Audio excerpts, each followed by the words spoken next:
In the heart of the vast savanna, where the sun beat down like a golden drum, lived a lion named Leo. He was a magnificent creature, with a mane the color of sun-bleached grass and eyes that held the amber glow of twilight. Yet, for all his regal appearance, Leo harbored a secret shame. His roar was gone.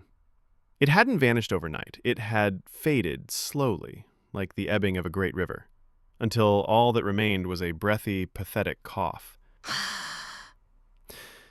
The other lions, whose roars could shake the very bones of the earth, had begun to mock him.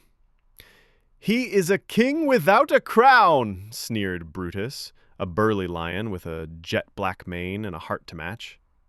Leo, his spirit as tattered as a wind-whipped leaf, retreated into himself. He would spend his days in the shade of a lone acacia tree, watching the world go by with a heavy heart.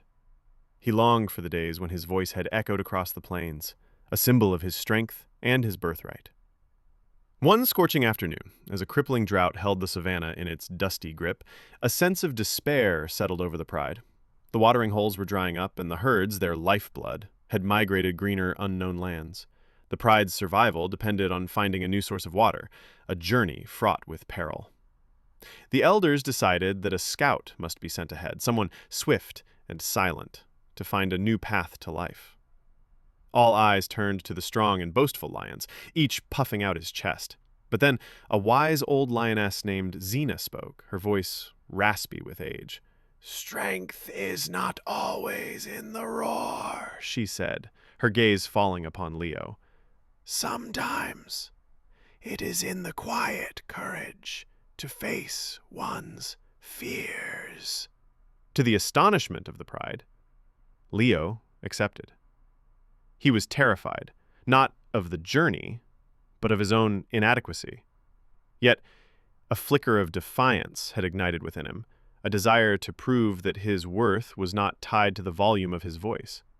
His journey was arduous, the sun was a relentless foe, and the cracked earth offered little solace. He was haunted by the hyena's jeering laughter and the silent judgment of the vultures circling overhead. Days bled into a week, and Leo, weary and parched, was on the verge of collapse. One evening, huddled beneath a rocky outcrop, he heard a faint whimpering. Following the sound, he discovered a young elephant calf, its leg trapped in a tangle of thorny vines. The calf's mother was nowhere in sight. Fear warred with a nascent instinct to protect. This was a challenge not of volume, but of valor.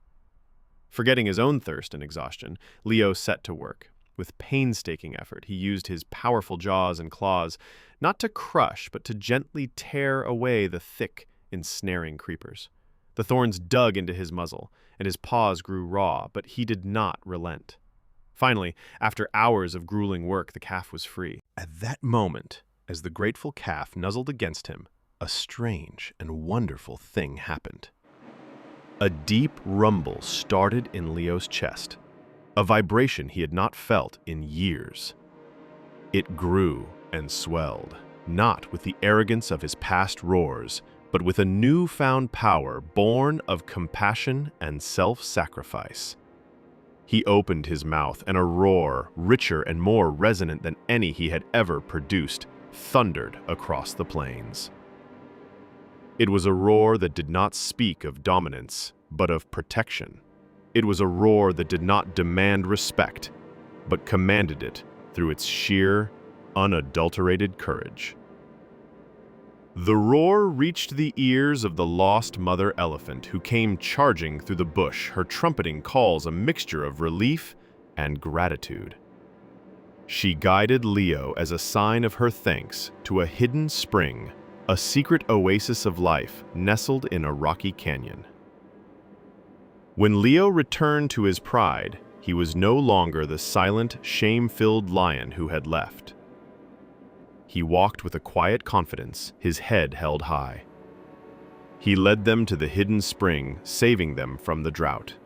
The jeers of Brutus and the others were replaced with murmurs of awe and respect. Leo had learned a profound lesson. A roar is but a sound, a fleeting display of power. True strength, he now knew, resided not in the lungs, but in the heart. It was the courage to be kind in a harsh world, the will to protect the vulnerable, and the quiet determination to rise above one's own perceived limitations. And in finding that strength, Leo, the lion who had lost his roar, had finally found his true voice.